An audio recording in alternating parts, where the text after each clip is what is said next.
Class 11 के आगामी exam के लिए हिस्ट्री के कुछ सिलेक्टेड सवालों का एक सीरीज हम आपके सामने लेके आए हैं, जिसमें टॉप हर एक चैप्टर का सिलेक्टेड क्वेश्चंस आपके सामने हम लेके प्रस्तुत करेंगे। चैप्टर वाइज सारे क्वेश्चन बने हुए हैं। आई होप आपको पसंद आएगा, क्योंकि आपको भी पता है क्लास 11 का पूरा फुल एग्जाम ऑब्जेक्टिव है। चलिए शुरू करते हैं, फास्ट फास्ट रिवीजन हो जाएगा आपका भी। पहला सवाल है, मेसोपोटामिया की पहली ज्ञात भाषा क्या थी? ऑप्शन दिए हुए हैं आपके सामने, देख लीजिए। अरामाइक, सुमेरियन, अक्कादी या आकीरियन। आकीरियन नहीं होता, आसीरियन होता है।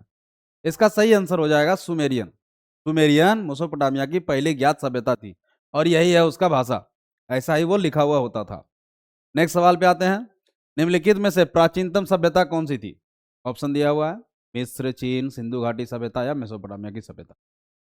इसका सही आंसर हो जाएगा मेसोपोटामिया की सभ्यता। सबसे प्राचीनतम सभ्यता में से एक है मेसोपोटामिया की सभ्यता। अगर भारत का पूछा जाए तो भारत में होगा सिंधु घाटी सभ्यता।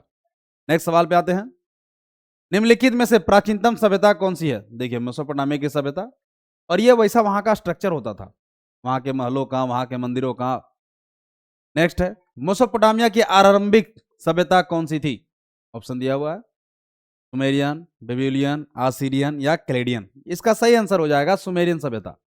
मेसोपोटामिया की सबसे आरंभिक सभ्यता थी सुमेरियन सभ्यता। नेक्स्ट है, मेसोपोटामिया की सभ्यता किस नदी के किनारे विकसित हुई थी? ऑप्शन दिया हुआ है, दजला फरात, नील या दजला फरात। तो इसका सही आंसर हो जाएगा, मेसोपोटामिया की सभ्यता दजला और फरात नदी के बीच में स्थित थी। और ये दो नदियों के कारण ही सभ्यता का बहुत ज्यादा पूर्ण विकास हुआ था, क्योंकि दोनों नदियों के कारण ही यहाँ पे बहुत उपजाऊ मिट्टी होती थी, घास बहुत अच्छे होते थे जानवरों के लिए। नेक्स्ट, मेसोपोटामिया कहाँ स्थित था, कहाँ था? ऑप्शन दिया है, अफगानिस्तान में, मिस्र में, इराक में या यूरोप में। तो वर्तमान समय के इराक में मेसोपोटामिया स्थित है। देखिए आंसर यहाँ पे है आपका, यह है इराक, यह है दजला फरात नदी, उसी के बीच में मेसोपोटामिया स्थित है। नेक्स्ट, निम्न में से किस वर्ष दक्षिणी मेसोपोटामिया का सबसे प्राचीन मंदिर की स्थापना की गई थी? ऑप्शन दिया है, 4000 ईसा पूर्व, 5000 ईसा पूर्व, 3000 ईसा पूर्व या 8000 ईसा पूर्व। तो इसका सही आंसर हो जाएगा 5000 ईसा पूर्व। 5000 ईसा पूर्व में दक्षिण मेसोपोटामिया की सबसे प्राचीन मंदिर का स्थापना हुआ था। कहीं कहीं क्या है, गूगल गूगल गूगल में जाइएगा या और कहीं खोजिएगा तो वहाँ 4000 ईसा पूर्व भी दिया हुआ है, वो सही नहीं है, क्योंकि एनसीईआरटी में साफ साफ लिखा है 5000 ईसा पूर्व। और एनसीईआरटी सब सब्जेक्ट का, सब चैप्टर का या सभी गेस्ट पेपर का बाप है। फिर है, दजला एवं फरात नदी कहाँ गिरती है? काला शहर, बंगाल की खाड़ी, फारस की खाड़ी या भूमध्य सागर में। इसका सही आंसर हो जाएगा फारस की खाड़ी में। दजला और फरात नदियां फारस की खाड़ी में गिरती है। देख लीजिए, दजला और फरात नदी। नेक्स्ट, निम्नलिखित में से किस नगर में वारका शीर्ष मिला है? ऑप्शन है, सुमेर, उरुक, अक्काद, मारी। इसका सही आंसर हो जाएगा उरुक। उरुक में वारका शीर्ष मिला था। वारका शीर्ष क्या था? संगमरमर के पत्थर को काट के मूर्ति, चेहरा बनाया गया था। समय के साथ धीरे धीरे इसका नाक भी कटता चला गया।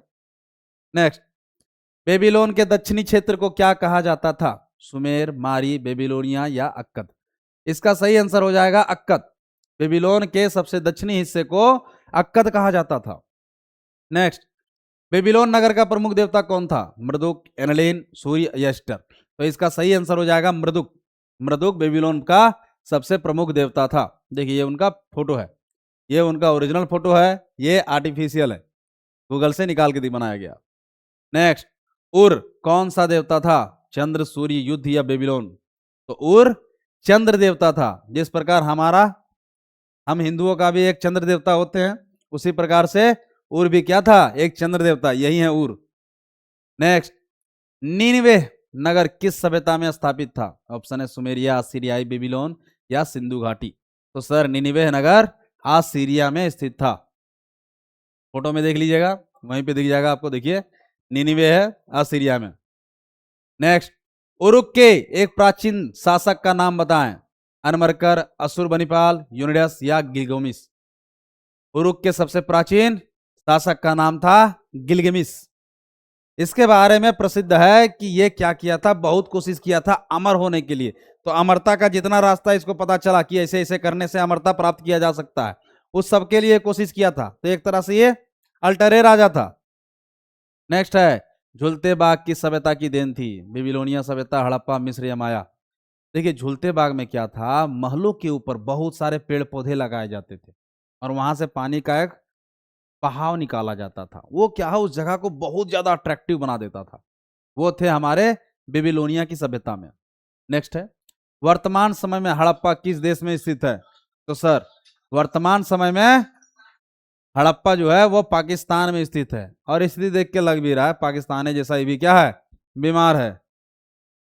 बुला रहा अबू, बोलो उसको, बोल 5 मिनट में आ रहे हैं।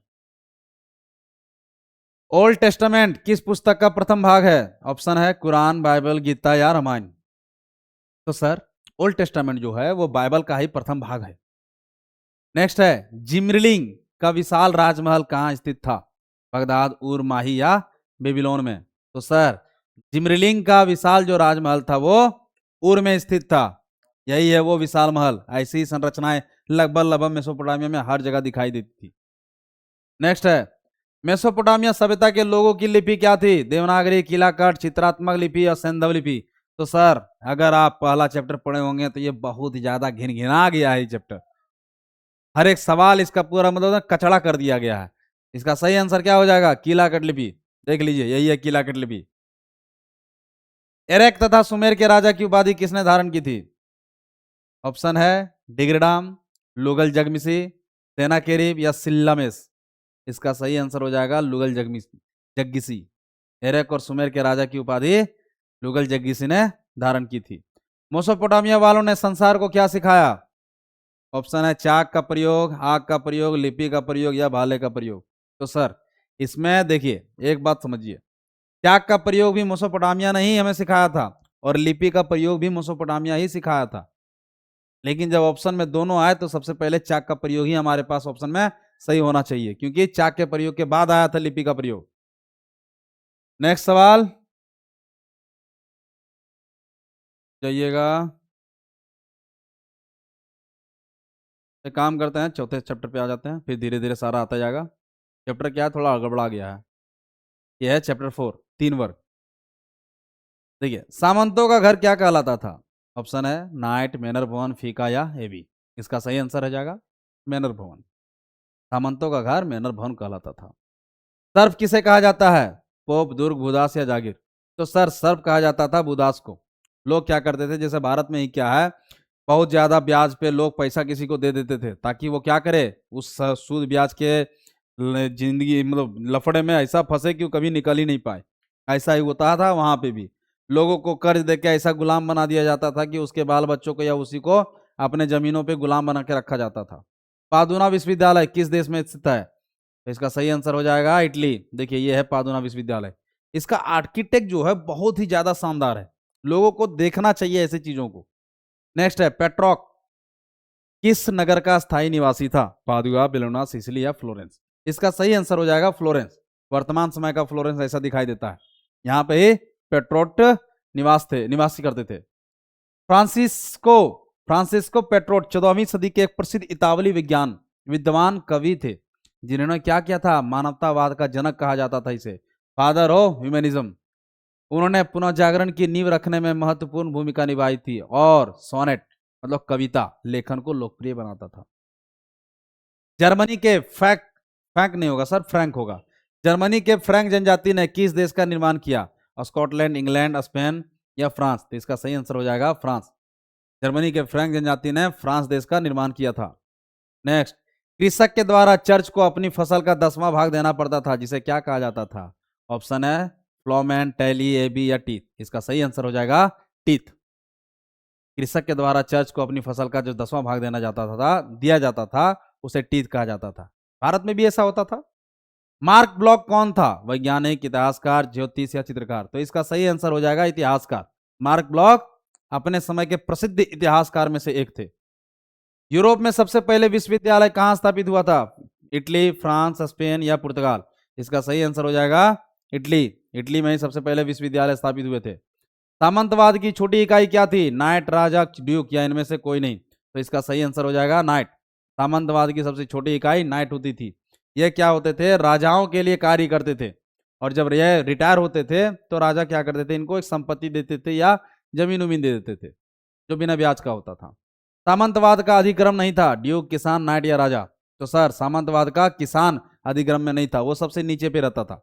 सबसे ऊपर रहते थे राजा और रानी, उसके नीचे जो चर्च में सबसे पावरफुल लोग होते थे वे लोग, और उसके नीचे होते थे नाइट्स, और सबसे नीचे होते थे किसान। ईसाई धर्म का प्रथम पोप किसे माना जाता है? पायस, पॉल, इनोसेंट या ग्रिगोरी? इसका सही आंसर हो जाएगा ग्रिगोरी। ईसाई धर्म का प्रथम पोप ग्रिगोरी को माना जाता है। ये देखिए, ये है वेटिकन सिटी, ईसाई धर्म का सबसे बड़ा धर्मस्थल। सामंतवाद पर सर्वप्रथम किस पंच विद्वान ने काम किया था?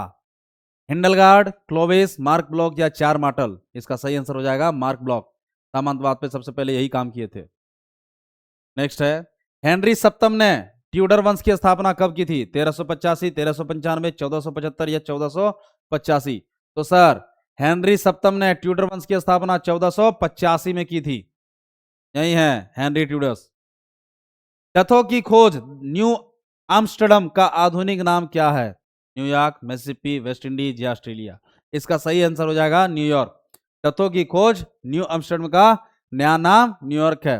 यह है न्यूयॉर्क। कहा जाता है कि न्यूयॉर्क में कभी रात नहीं होती, क्योंकि वहां पे 24 घंटा लाइन रहता है, लोग 24 घंटे जगते हैं। फ्रांस में सामंतवाद के विरुद्ध जैकरी विद्रोह कब हुआ था? 1328, 1338, 1348 या 1358?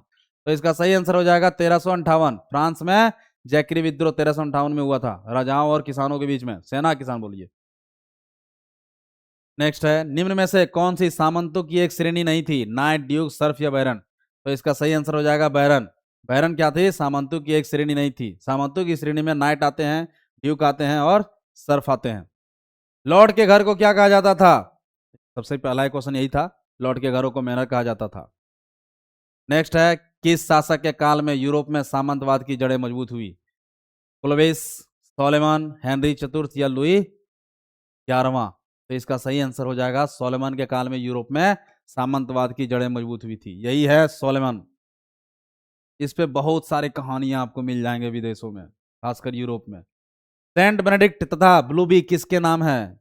ऋषिदासों के, पादरियों के, मठों के या ईसाई भिक्षुओं के? तो इसका सही आंसर हो जाएगा मठों के।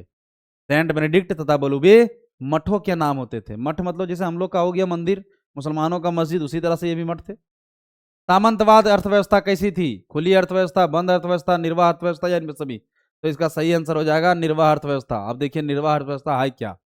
निर्वाह अर्थव्यवस्था एक ऐसी आत्मनिर्भर आर्थिक प्रणाली है जहां लोग मुख्य रूप से अपनी बुनियादी जरूरत जैसे भोजन, वस्त्र, आश्रय को पूरा करने के लिए ही सिर्फ उत्पादन करते हैं, बेचने के लिए या लाभ कमाने के लिए नहीं। जैसे अभी आम गांव में क्या होता है, लोग यही तो करते हैं।